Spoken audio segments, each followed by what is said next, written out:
Hello and welcome to the official YouTube channel of banking Guru. Banking गुरु के official YouTube channel पे आप सबका एक बार फिर से स्वागत है। आज के सेशन में हम लोग रीजनिंग एबिलिटी के कुछ क्वेश्चंस लेकर आए हैं जो IBPS RRB क्लर्क 2019 के मेंस एग्ज़ाम्स में पूछे गए थे। आज मैं एक बार फिर से रिक्वेस्ट करता हूँ आप सबसे कि क्वेश्चन स्क्रीन जब आए तो उसके स्क्रीनशॉट ले लें या वीडियो को पॉज करें, उसके बाद खुद से सॉल्व करें क्वेश्चंस को, तभी सॉल्यूशन देखें।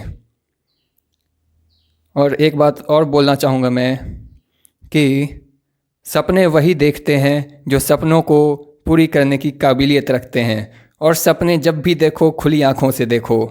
तो इसी थॉट के साथ चलिए देखते हैं अपने आज के सेशन का पहला क्वेश्चन।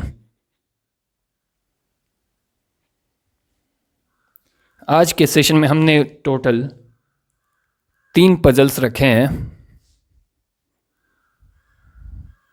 जिसमें से पहला क्वेश्चन है ये, जिसमें 8 पर्सन 2 पैरेलल रोज में बैठे हैं। लेकिन आज इस क्वेश्चन में हमें ये नहीं पता है कि कौन सा पर्सन कौन से रो में बैठा है और कौन सा पर्सन नॉर्थ फेसिंग है या साउथ फेसिंग है।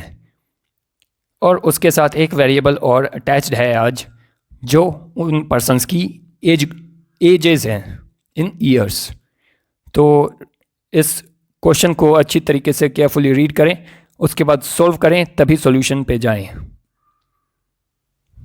और याद रखें, जब तक तोड़ेंगे नहीं तब तक छोड़ेंगे नहीं, यानी जब तक क्वेश्चन सॉल्व नहीं करेंगे तब तक छोड़ेंगे नहीं।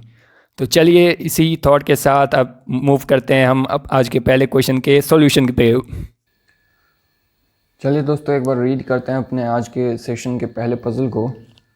8 persons, that is C, D, E, J, K, P, R, Q, sitting in a 2 parallel row such that person sitting in row 2 faces north and the person sitting in row 1 faces south. They all are of different age. The one who faces K sits toward to the right of J. One of the immediate neighbor of K is 9 years old and faces E. D sits second to the right of R. Q faces south. D does not sit in the same row with E. One of the immediate neighbor of E faces the one who is 14 years old. One of the immediate neighbor of R faces C.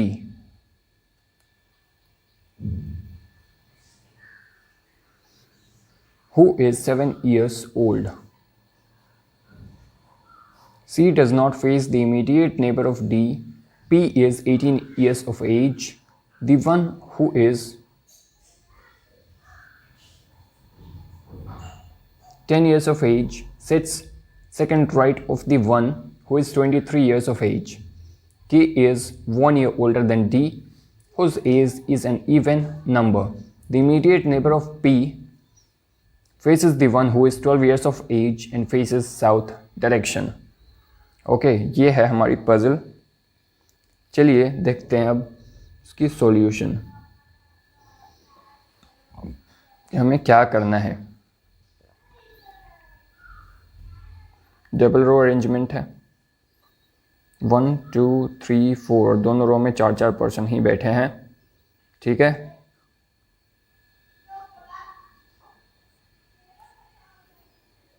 क्या बोला था कि the portion sitting in row 2 faces north, इसे हम row 2 बोलते हैं। The portion sitting in row 1 faces south.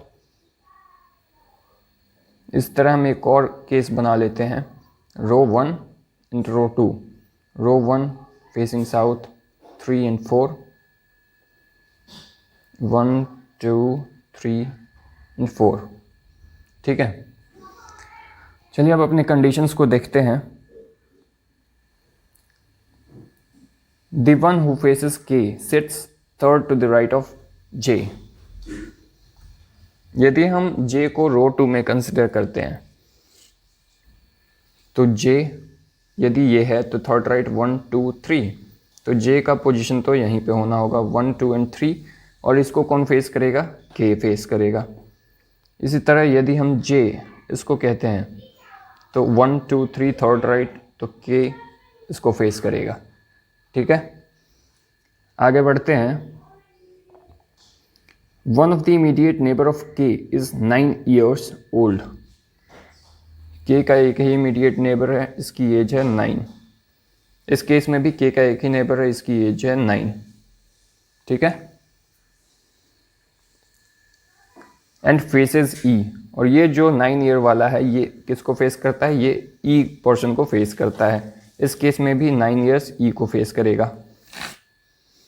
ठीक है, आगे बढ़ते हैं। D sits second to the right of are.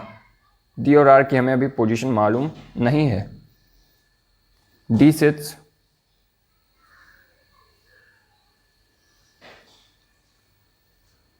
Second to the right of R. R के टू राइट में बैठा है डी, ये हमने नोट कर लिया। Q faces south. अब बोल रहा है कि क्यू साउथ को फेस कर रहा है, ये भी हम नोट करेंगे, क्यू फेसेस साउथ। ठीक है, आगे बढ़ते हैं। अब आगे दिया गया है D does not sit in the row with E, यानी कि रो 2 में अब डी नहीं बैठेगा। डी को कहाँ बैठना है, रो 1 में ही बैठना है इस वाले केस में। ठीक है, तो आर के टू राइट पे कौन सा होगा, R1 2, आर के टू राइट में डी, या इस केस में ये हो गया। इस तरह आते हैं अपने सेकंड केस में। सेकंड केस में क्या है, डी यहाँ नहीं हो सकता क्योंकि ई के साथ नहीं बैठना है। तो यदि आर ये है तो आर के टू राइट 1 2, तो डी ये होगा। तो ये हमने यूज़ कर लिया। ओके, अब यहाँ पे बोला है कि क्यू फेसेस साउथ। आते हैं केस 1 में। केस 1 में फेसेस साउथ में एक ही प्लेस खाली है, तो यहाँ पे हमने क्यू को प्लेस कर दिया। ठीक है, अब आगे बढ़ते हैं अपने कंडीशन पे।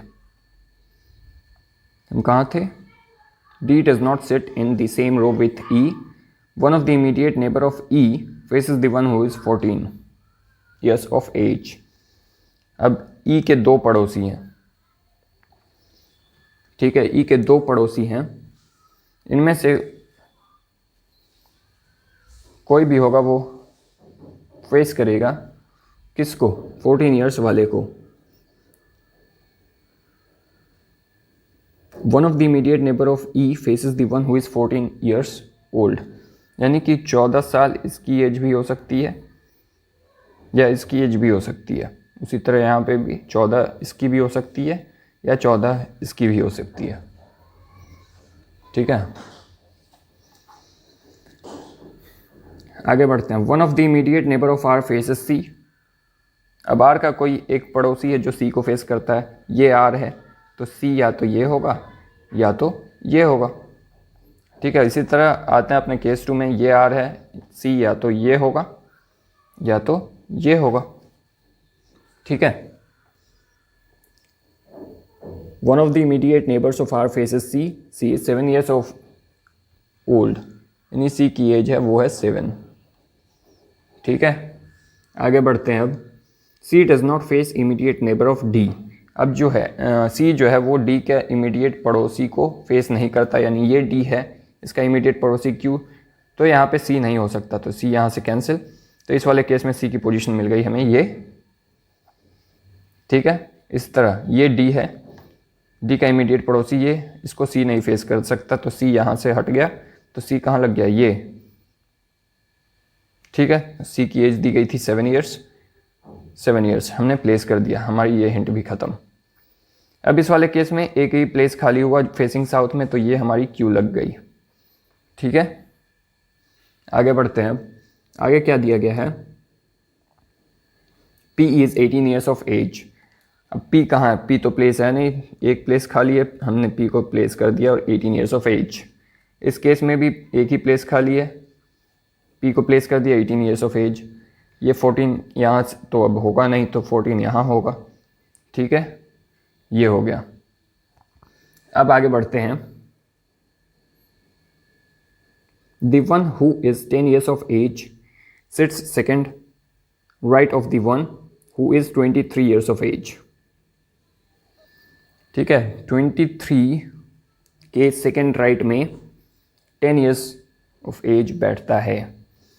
इस केस 2 में यहाँ तो पॉसिबल ही नहीं है, अगर ये 23 है तो इसके सेकेंड राइट पे ये ई है, तो ये 10 ईयर्स का होगा।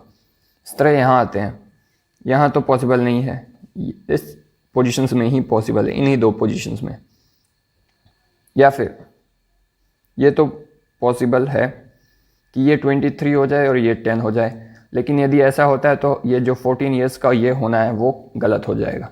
आते हैं नीचे अपने रो 2 में, अगर ये 23 है तो 10 इसको होना होगा, यही एक केस बचता है। ठीक है, आगे बढ़ते हैं। अब K is 1 year older than D. ठीक है, K is 1 year older than D whose age is an even number. D की एज इवन नंबर में है, यानी कि ये 14 तो अब नहीं हो सकता, क्योंकि अगर ये 14 होगा तो डी की एज 13 होगी। ठीक है, तो ये यहाँ से 14 कैंसिल, 14 ईयर्स के हो गया कौन, क्यू। ठीक है,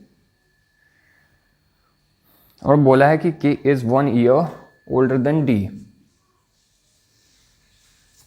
तो ये केस हमारी तो वैसे ही गलत हो गई, अब ये वाली केस रॉन्ग, क्योंकि ये इवन हो गया है तो डी की एज ऑड में हो जाएगी। ओके, आगे बढ़ते हैं। आई क्या दिया गया, the immediate neighbour of P faces the one who is 12 years of age. The immediate neighbour of P faces the one who is 12 years of age. P ये है, इसका इमीडिएट नेबर जे है और ई है। ई जो है वो 9, ई को फेस करने वाला 9 ईयर्स का है, यानी कि जे को जो फेस करेगा उसकी एज क्या होगी, वो होगी 12 ईयर्स। ठीक है, तो के की एज क्या हो जाएगी, 1 ईयर ओल्डर देन डी, तो 12 + 1 13 ईयर्स।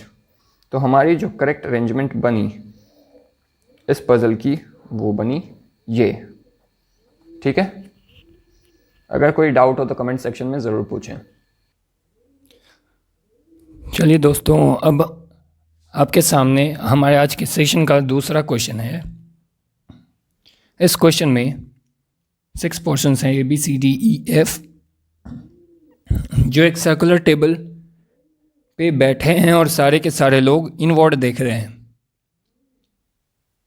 ठीक है, और ये हमारी पजल भी 2 वेरिएबल पजल है, जिसमें वो डिफरेंट सिटीज़ से बिलोंग करते हैं। 6 portions belonging to 6 different cities. तो इस पज़ल को भी केयरफुली रीड करें, स्क्रीनशॉट ले लें क्वेश्चन का, या फिर वीडियो को पॉज करके पहले इस क्वेश्चन को सॉल्व करने की कोशिश करें, ताकि आपको पता चल सके कि आप कहाँ पे मिस्टेक कर रहे हैं ऐसी पज़ल्स में,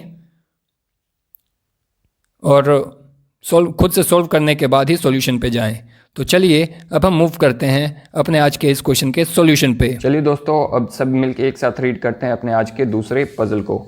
यहाँ दिया गया 6 portions ABCDE and F sits around a circular table equidistant to each other, facing center. Each of them is from different city, that is Delhi, Mumbai, Kolkata, Hyderabad, Chennai and Pune, but not necessarily in the same order.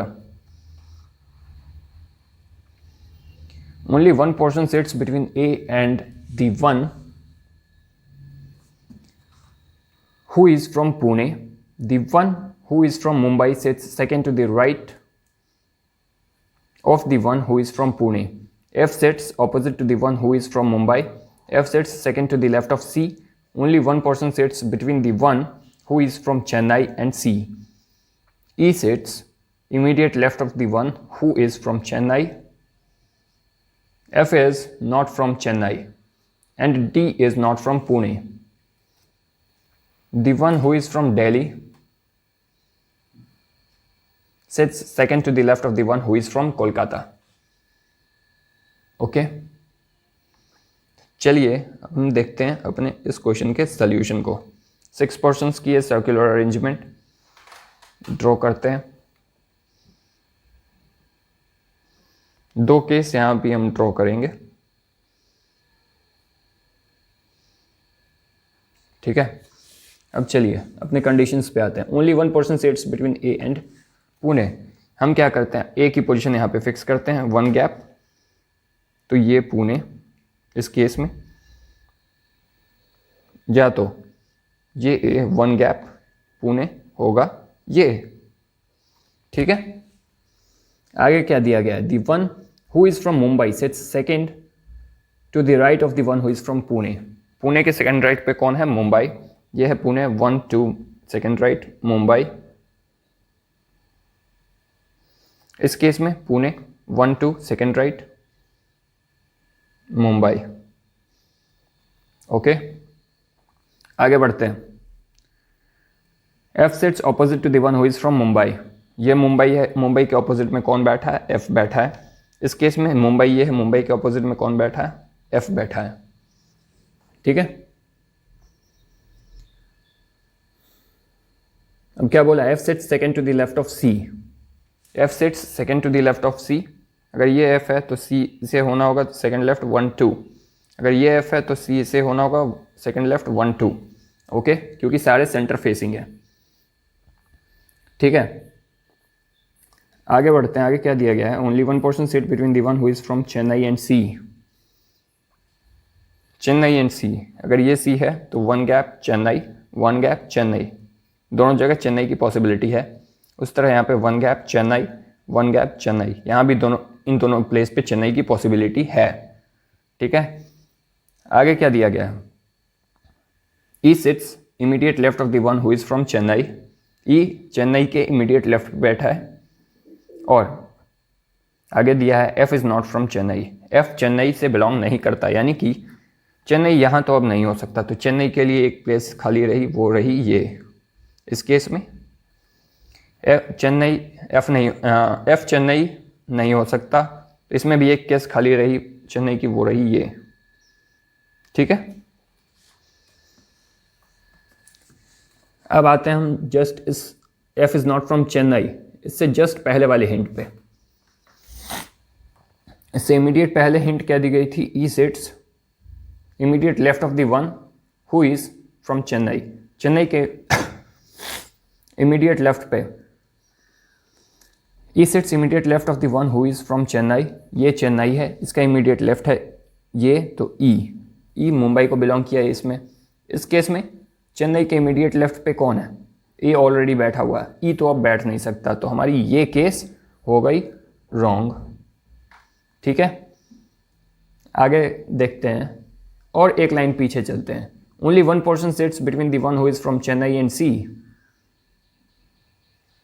E sits immediate left of the one who is from Chennai. F is not from Chennai and D is not from Pune. ये D नहीं हो सकता, तो D क्या होगा, एक ही place खाली है उसके अलावा, वो है ये, यानी कि डी चेन्नई को बिलोंग करेगा। The one who is from Delhi sits second to the left of the one who is from Kolkata. अगर ये कोलकाता तो इमीडिएट लेफ्ट, बाकी कोई खाली नहीं। अगर ये कोलकाता तो इसका सेकेंड लेफ्ट 1 2, ये हो गया हमारा दिल्ली। ठीक है, और पर्सन्स के नेम में हमारा क्या बच गया, ए बी सी डी, यानी कि बी बच गया, तो बी पुणे को बिलोंग कर रहा है। और प्लेस बच गया हैदराबाद, जो ए बिलोंग करेगा। ठीक है, तो हमारे इस अरेंजमेंट की जो सॉल्यूशन बनी वो बनी ये। ठीक है, अगर इस क्वेश्चन में भी किसी को कोई डाउट रह गया हो तो प्लीज़ कमेंट सेक्शन में पूछ लीजिए। चलिए दोस्तों, अब आपके स्क्रीन के ऊपर हमारे सेशन का आज का तीसरा क्वेश्चन भी आ गया है। इस क्वेश्चन में आपको क्या दिया गया है, यहाँ भी 6 पोर्शंस की अरेंजमेंट है, वो 6 डिफरेंट पोस्ट्स पे हैं और वो डिफरेंट सिटीज़ से बिलोंग करते हैं।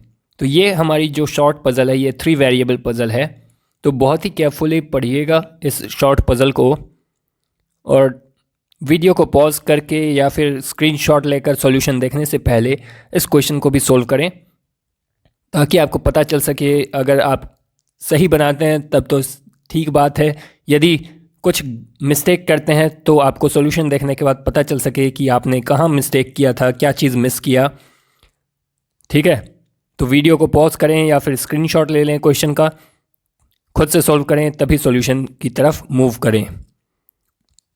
तो चलिए अब हम देखते हैं अपने इस आखिरी क्वेश्चन के सॉल्यूशन को। चलिए दोस्तों, अब रीड कर लेते हैं हम अपने आज के सेशन के तीसरे और आखिरी क्वेश्चन को भी। यहाँ दिया गया 6 employees JK, L, M, N and P works in a company at different posts, that is clerk, PO, AM, MG, DGM and GM. All the designations given are to be considered in a given order, as GM is considered as senior most and clerk is considered as the junior most. ठीक है. Each of them belongs to 6 different cities, that is Gwalior, Mangalore, Cuttack, Kochi, Shimla and Thrissur. ठीक है. अब आगे बढ़ते हैं हम.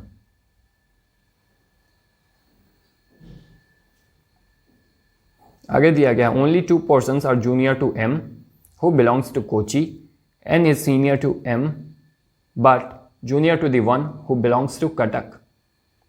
J is the immediate senior to the one who belongs to Thrissur. The one who is from Gwalior is immediate junior to L. J is not from Cuttack.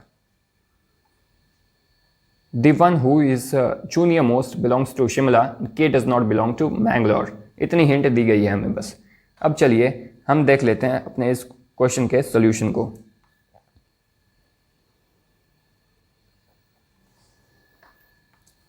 Six persons, 1, 2, 3, 4, 5 and 6. According to post हम इसे arrange करते हैं. Higher to lower, तो ये GM, DGM, MG, AM, PO and clerk. ठीक है. अब first hint में हमें दी गई थी only 2 persons are junior to M. 1, 2, तो M यहाँ पे प्लेस कर दिया हमने. ठीक है. आगे दिया गया है कि N is senior to M. अच्छा, उससे पहले है कि M who belongs to Kochi, यानी M कोची से बिलोंग करता है, ये दे दिया गया है हमें. ठीक है. इसके बाद नेक्स्ट हिंट में दी गई है N is senior to M, यानी N is senior to M but junior to the one who belongs to Cuttack. ठीक है. ये एक हिंट हुई. Next, J is immediate senior to the one who belongs to Thrissur. J is immediate senior to the one who belongs to Thrissur. ठीक है. Next, the one who is from Gwalior is immediate junior to L. L के immediate junior कौन है? ग्वालियर से जो belong करता है वो है. ठीक है. एक और हिंट मिली. आगे, J is not from Cuttack. J जो है वो कटक से बिलोंग नहीं करता. ठीक है. नेक्स्ट हिंट,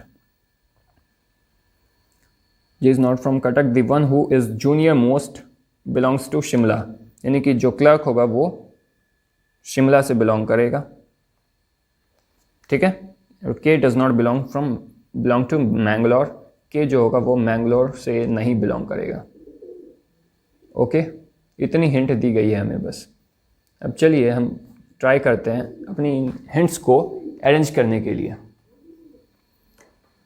कोची शिमला पता है, M की पोजीशन पता है. अब हमें बोला गया है कि कटक जो है वो N से बड़ा है पोस्ट में और N जो है वो M से बड़ा है पोस्ट में, यानी कि कहीं ना कहीं कटक इन दोनों में से कोई होगा, GM या DGM, या फिर GM यदि कटक होता है तो N जो होगा वो DGM या MG होगा. ठीक है. J के लिए बोला गया कि J कटक से बिलोंग नहीं करता. ओके. तो हम एक काम करते हैं, हम जो है वो कटक को इस प्लेस पे फिक्स करते हैं. मतलब जो सीनियर मोस्ट है वो कटक से बिलोंग करता है, ये J नहीं हो सकता. हम क्या करते हैं कि J को प्लेस कर देते हैं DGM के पोस्ट पे. ऐसा हमने क्यों किया? क्योंकि J जो है वो थ्रिशूर के इमीडिएट हायर पोस्ट पे है और इधर पॉसिबल नहीं है. J यदि ये होता है तो यहाँ पॉसिबल नहीं है. J यदि यहाँ होता है तो ये पॉसिबल नहीं है. ठीक है. तो J को हमने DGM के पोस्ट पे प्लेस कर दिया. तो ये हो गया कौन, थ्रीशोर, ओके। और एल जो है वो ग्वालियर से इमीडिएट हायर पोस्ट पे है। हमने क्या क्या कहा कि एल को जीएम बना दिया, ये से हमने कह दिया कि ये ग्वालियर को बिलोंग कर रहा है, जे, ओके। ये हिंट हो गई, ये हिंट हो गया, ये हिंट हो गया, बचा एन, एन को हमने यहाँ पे प्लेस कर दिया, ये हिंट हो गया। बोला है कि के मैंगलोर बिलोंग नहीं करता, एक प्लेस खाली है, एक 2 पर्सन खाली है। अगर प्लेस तो एक ही खाली है तो ये प्लेस तो मैंगलोर के लिए ही खाली है, ठीक है। तो ये तो के हो नहीं सकता, तो के तो हो गया हमारा ये। तो बचा कौन सा पर्सन, वो है पी, तो पी हो गया ये। तो हमारे इस क्वेश्चन का जो अरेंजमेंट बन के रेडी हुआ वो हुआ ये, this is our correct arrangement, okay. इस क्वेश्चन में भी यदि किसी को कोई ज़रा सा भी डाउट रह गया वो कमेंट सेक्शन में उस डाउट को ज़रूर क्लियर करें। तो हमारा आज का ये सेशन यहीं पे ख़त्म होता है दोस्तों। यदि आपको हमारा आज का ये सेशन अच्छा लगा हो तो प्लीज़ ज़्यादा से ज़्यादा लोग वीडियो को लाइक करें, शेयर करें और सब्सक्राइब करें हमारे चैनल को, और बेल की आइकन को दबा लें ताकि आपको मिलती रहें रेगुलर अपडेट्स सबसे पहले। और यदि आपको हमारे चैनल के द्वारा दिए गए वीडियोस अच्छे लग रहे हैं तो दूसरों के साथ भी शेयर करें, अपने फैमिली मेम्बर्स के साथ शेयर करें, अपने फ्रेंड्स के साथ शेयर करें, ताकि हमें भी मोटिवेशन मिलती रहे और हम बहुत ही अच्छे अच्छे कंटेंट्स आपके सामने लेकर आते रहें। और मैं उम्मीद करता हूँ कि इस लॉकडाउन पीरियड में आप सारे लोग घर में आराम से बैठकर अच्छी तरीके से प्रिपरेशंस कर रहे होंगे आने वाले एग्ज़ाम्स की। तो मैं आप सबको सक्सेस की शुभकामनाएं देता हूँ।